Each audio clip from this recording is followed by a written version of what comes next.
តាមន់ជារបស់ខ្មែរក៏សាងដោយដូនតាខ្មែរកុំចង់មកឈ្លានពានវើយជយោ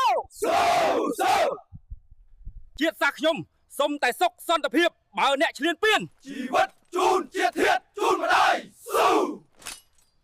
កើតមួយជាតិធាតុមួយចានមានចិត្តក្លាហានចំពោះទឹកដីស៊ូ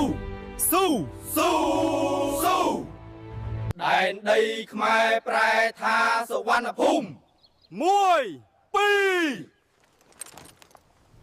សូមបារមីទឹកដីអង្គរដ៏ស័ក្តិសិទ្ធិដាក់ទោសជនណាដែនឈ្លានពានជយោឲ្យតែអ្នកហ៊ានឈ្លានពានទឹកដីខ្ញុំជីវិតខ្ញុំបូជាជូនជាតិធាតុជូនម្ដាយស៊ូ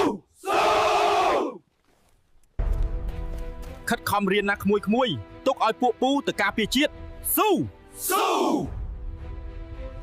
សូមចៅជួយចុច like follow TikTok ម្នាក់មួយផងដើម្បីបានវីដេអូថ្មីបន្តទៀតអរគុណចៅ